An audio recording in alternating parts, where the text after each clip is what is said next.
Una de las agradables conclusiones del seminario fue la constatación de que en los últimos años se ha avanzado mucho en el tratamiento y consideración de los valores intangibles. El Landscape Research Group de la Universidad de Newcastle, por poner un ejemplo expuesto en el seminario, ha afinado muchísimo en las metodologías de identificación y evaluación de un valor tan complejo y aparentemente poco objetivable como es la tranquilidad, a la que se han atrevido incluso a cartografiar, en los que más conocidos y utilizados Tranquility Maps de una línea muy similar al indicador de satisfacción paisajística, que estamos elaborando desde el Observatorio del Paisaje.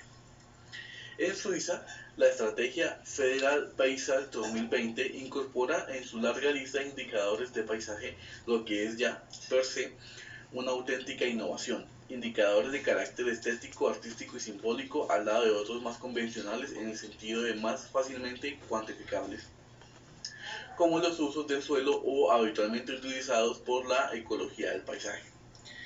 La novedad y el interés de estas y otras iniciativas similares, en las que no me puedo extender por falta de tiempo, se debe al hecho de que por primera vez incorporan el estudio del paisaje y a sus instrumentos de gestión y ordenación de valores e indicadores intangibles en la línea con la filosofía que inspira últimamente la política de las instituciones internacionales de protección del patrimonio cultural.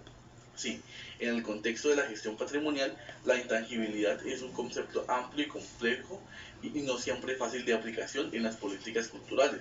Mucho más complicada resulta su aplicación en las políticas territoriales y del paisaje. De ahí el mérito de las experiencias que he comentado. Solo estas serán capaces de entender las profundas razones que mueven a infinidad de colectivos a seguir presentando alegaciones contra determinadas infraestructuras basadas en la emoción y en la sensibilidad como la que sigue, extraída del caso de manifiesto en defensa del paraje Bolonia, Cádiz, y del derecho a la belleza.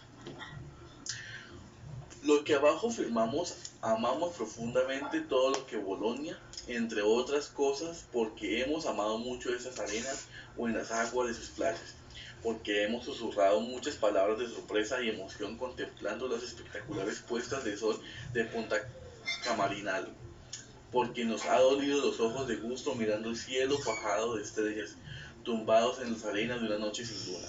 Es por todo esto que exigimos a las autoridades responsables de este atentado contra el paisaje y la sensibilidad humana que paren las obras. Lo pedimos por nosotros, por nuestro derecho a la belleza y al de las generaciones venideras.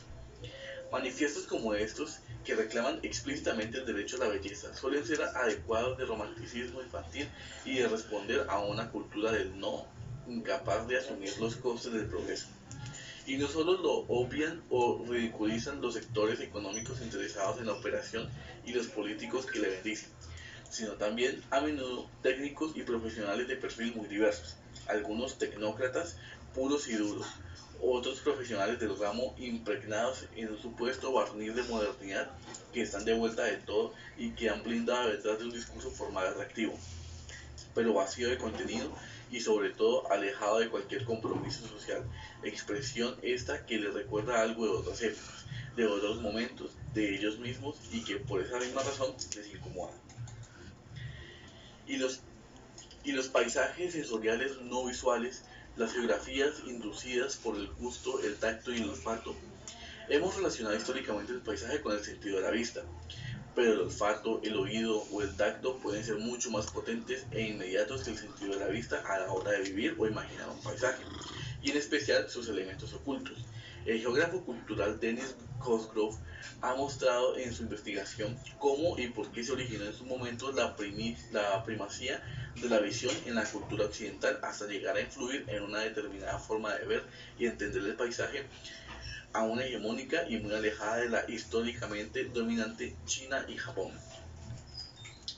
A pesar de la primacía casi absoluta del sentido de la vista en Occidente en el proceso de aparición del paisaje, en la tradición occidental también han existido intentos minoritarios, eso sí, de reequilibrar la balanza, también desde el arte, pero menos desde las disciplinas vinculadas al análisis y la ordenación territorial, a la urbanística y la arquitectura.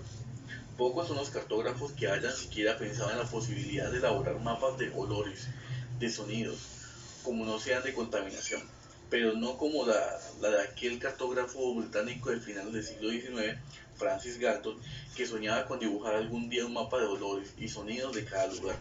Seguramente resulta, y no solo habríamos dado cuenta de los mapas y de los planos que apoyan tanto sobre una base topográfica, sino más bien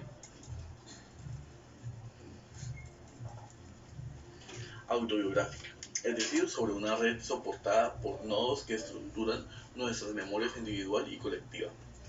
Quizá tenían razón los situacionistas de mediados del siglo pasado, para quienes las verdaderas distancias entre los lugares en el plano o en el mapa no son de carácter geométrico, sino de carácter emotivo y afectivo.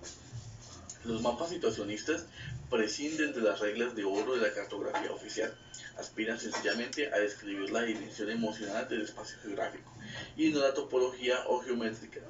Esta es fundamental para sobrevivir, la otra lo es para vivir.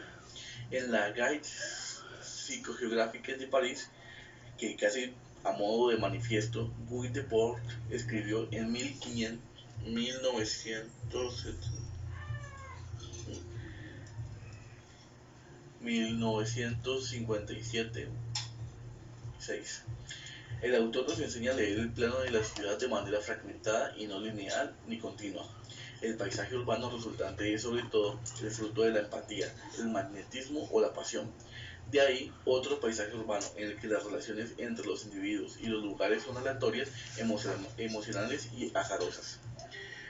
Los paisajes inducidos por el gusto, el tacto, el olfato o el oído no son ninguna quimera. Están aquí, esperando que alguien los describa y los cartografíe. El paisaje está hecho de elementos tangibles y de otros intangibles, aunque igualmente idóneos o más a la hora de acceder al significado profundo del paisaje vivido, el genius loci que lo habita. Uno de estos elementos intangibles presentes en el paisaje, los olores, ha merecido tradicionalmente muy poca atención, a pesar de su papel relevante en la percepción del paisaje y aún más en el recuerdo de los paisajes vividos. En efecto, pocos sentidos como el olfato son capaces de evocar con tanta fidelidad y precisión momentos y lugares vividos. Pongamos el caso de los paisajes de la infancia, que todos tenemos en nuestros recuerdos y que nos acompañarán, queramos o no, hasta el fin de nuestros días. Lo más probable es que cuando los visitemos de nuevo, ya adultos, no solo hayan cambiado de forma notable, sino que también nuestra mirada de adultos sea diferente, lo que hace mucho más difícil revivirlos, incluso reconocerlos, a través del sentido de la vista. Ahora bien, si el lugar mantiene los mismos o similares aromas, incluso malos olores, nuestro retorno al pasado a través del túnel del tiempo será inmediato e infalible. Lo mismo sucede paseando simplemente por la calle cuando de pronto un olor determinado nos traslada durante unos segundos a una escena vivida hace unos años, o algún lugar situado puede que a miles de kilómetros. La capacidad evocadora de los olores es inmensa, y esto no ha pasado desapercibido a los ojos, a las narices de los grandes escritores como Balzac, Flaubert y más tarde Céline, Henry Miller, Günter Grass, Nabokov, Aldous Huxley o Kipling, por no citar a Patrick Sucking y su excelente novela, ya trasladada al cine, El perfume, una verdadera sinfonía olfativa centrada en la figura de Jean-Baptiste Genot, perfumista y asesino ligado por la vida de la magia de las fragancias y de las esencias. La lista sería inacabable, y más si continuamos con el terreno de la poesía. Sí, como seres humanos poseemos un sentido tan evocador, sutil e incluso sensual como es el olfato, y si la diversidad paisajística del planeta no expresa solo una extraordinaria riqueza cromática visual, sino también odorífica. ¿Por qué nos empeñamos en las palabras que María Ángeles Durán en desodorizar el mundo en que vivimos? Asistimos a un progresivo empobrecimiento de nuestra capacidad olfativa y a una pérdida irreparable de los infinitos matices y sensaciones presentes en los paisajes ricos en olores, cada vez más circunscritos a unos determinados, pocos espacios como los mercados. nada que ver con la exuberante riqueza odorífica de la mayoría de paisajes rurales y urbanos africanos, asiáticos y latinoamericanos. Tal como recuerda María Ángeles Durán en el texto citado, en nuestras sociedades contemporáneas, el buen olor es el no olor y los olores políticamente correctos, los aceptados. Se venden en supermercados bajo licencia de marca registrada. De esta forma, no solo se acentúa la tribalización odorífica, sino que los lugares, los paisajes pierden su identidad, porque se evapora su aroma, su olor, su sensualidad. ¿No son también intangibles los paisajes emocionales generados por las diásporas del exilio, la emigración, materialización en el imaginario colectivo de estos grupos a través del recuerdo de los paisajes que no tienen nada que ver con lo que contemplan diariamente sus nuevos destinos? D'Angelo Cruz es un director de cine que ha sabido captar de manera brillante estos intangibles paisajísticos generados por las diásporas. Ellini, su última película, en una excelente... Estoy leyendo. Su última película es una excelente historia de la diáspora, del exilio, de la migración forzada, una película en la que están presentes continuamente los paisajes del amor y del olvido, de la nostalgia y del recuerdo, algo que también consigue de otra forma Mercedes Álvarez en Cielo Gira. La intensificación y la heterogeneidad de las corrientes migratorias están generando una ingente construcción de materialidades y representaciones paisajísticas que configuran identidades a partir del inventable contacto cultural de los otros. Ilustrador también en ese sentido es excelente trabajo de Carmen Pena sobre los referentes paisajísticos de los emigrantes gallegos en América. He aquí los paisajes intangibles de la geografía construida por el emigrante, aún por estudiar. La efimeralidad. La tercera dimensión que querría tratar, aunque sea muy brevemente, es la efimeralidad, que no es lo mismo que la fugacidad. El tiempo efímero es el tiempo de los acontecimientos de la vida cotidiana de los individuos, lo que constituye el presente, lo cotidiano.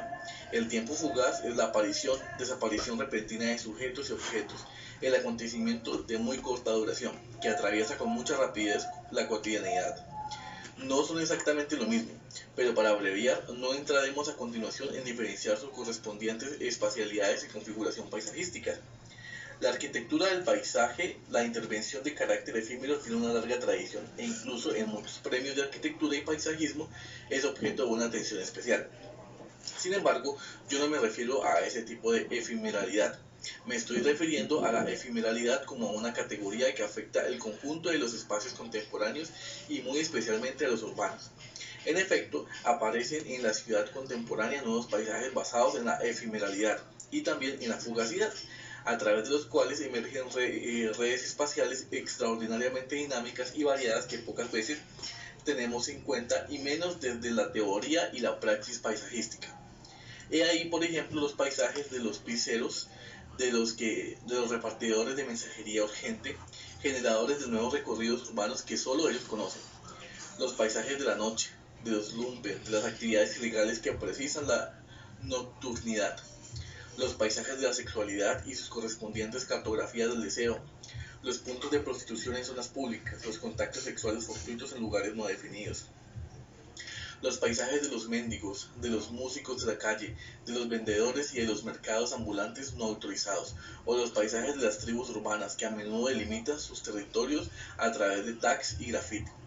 He aquí en definitiva un montón de redes espaciales que configuran otros paisajes, a veces incluso con un cierto carácter disidente y alternativo, y casi siempre ortodoxas, desconocidas y vistas con recelo por un carácter transgresor, nómada, de muy difícil localización y delimitación geográfica y precisamente por ello fuera de control. El saber geográfico ha proporcionado siempre al poder una información espacial de carácter duradero, cartesiano, que le ha permitido controlar y gestionar el territorio con probada eficacia. Pero en este mismo saber geográfico demuestra tener serias dificultades para describir y analizar lo nómada, lo efímero, lo fugaz, y el poder otras tantas para controlarlo y gestionarlo. Hay cantidad de paisajes efímeros y fugaces que nos rodean a lo que apenas les prestamos atención. Por influencia de los mass media asistimos últimamente y cada vez más a un nuevo tipo de paisaje efímero y fugaz, al que he denominado paisaje de la destrucción. Pensaba en ello hace unas semanas al contemplar de nuevo las imágenes de los destrozos provocados por un coche bomba en la terminal T4 del aeropuerto de Madrid. No puedo evitar relacionarlas con las que nos llegan habitualmente de Beirut, o con las que, día tras día, con una puntualidad exasperante y una cotidianidad espantosa, nos remiten desde Bagdad. Accedimos a estos paisajes de la construcción a través de los medios de comunicación como nunca antes habíamos hecho. ¿Por qué son paisajes efímeros? Porque los arrasamos deprisa. ¿Por qué los arrasamos deprisa? Porque nunca les damos tiempo de que adquieran la solera de la autenticidad ruina. Sencillamente porque no podemos soportar la contemplación de un paisaje tan decadente, tan apocalíptico. Estos paisajes son la plasmación visual más palmaria de la desintegración del orden espacial establecido, de la transgresión sin sentido de la regulación, de la eliminación de un plumazo del sentido del lugar. Los paisajes de la destrucción nos sorprenden y nos generan incluso una macabra fascinación porque rompe el orden espacial establecido al que estábamos acostumbrados. Y no solo eso, sino que nos ofrece una imagen tan dantesca e inusual de los edificios destruidos que nos quedamos estupefactos al contemplarlos porque los vemos abiertos en canal, desnudos, despojados de sus adornos, sin ningún mensaje. Solo quedan los intestinos, sus elementos estructurales básicos, los pilares de hormigón, las vigas, el cableado, esas ruinas arquitectónicas que dejamos de mirar porque encarnan nuestra ruina moral. Será visible solo durante unos días, a lo mejor incluso durante unas horas, porque muy pronto llegarán las excavadoras, que harán tabulosa raza con ella e iniciarán la reconstrucción. Definitivamente, por una vía o por otra, el tiempo efímero ha penetrado profundamente en la vida urbana, generando nuevos paisajes urbanos estrechamente vinculados a la creciente aceleración espacial temporal. A modo de conclusión, como indicábamos en la presentación, lo visible, lo tangible y el tiempo medio y largo siguen siendo fundamentales en las disciplinas que piensan, ordenan y transforman el paisaje. Pero, si queremos entender en todas sus dimensiones el mundo de hoy, y muy especialmente sus paisajes, hay que tener en cuenta lo invisible, lo intangible y lo efímero. Tenemos entre nosotros una tarea apasionante, la de descubrir, interpretar y, si se tercia, intervenir en otros paisajes que son muchos y van mucho más allá de cuatro pinceladas aquí presentadas. Están en todas partes y tienen en la mayoría de los casos una importantísima dimensión social, ideológica y política, y además van de la escala más grande a la más pequeña. Estamos rodeados, en efecto, de micropaisajes, es decir, de paisajes que contemplamos diariamente a muy pocos metros y centímetros de distancia. Micropaisajes naturales y culturales, que conforman extraordinarias texturas y combinaciones de formas, colores, y que no hemos explorado a fondo. Si lo han hecho la pintura y el cine, no hay más que recordar. En ese sentido, la película El Sol del Membrillo de Victor Ellis o el ya citado James Benning, y en concreto su última película 27 años después, micropaisajes que llegan a su expresión más subliminal en el propio rostro de la persona. Sí, el rostro también puede ser visto.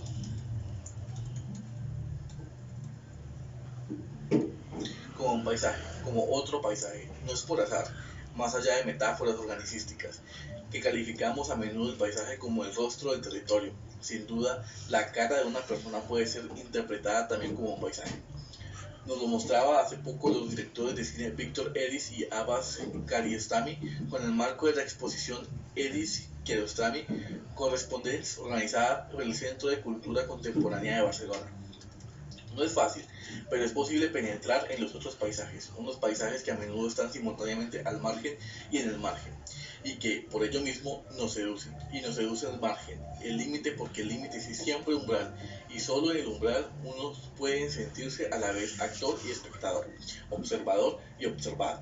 Nos encanta situarnos en el umbral, en el margen, para poder saborear la extraordinaria experiencia de estar dentro y fuera a la vez, porque casi siempre es en los umbrales, en los márgenes, donde emergen los paisajes más complejos, los más heterogéneos, pero también los más sugerentes, y los otros paisajes son sobre todo sugerentes, por eso nos atraen.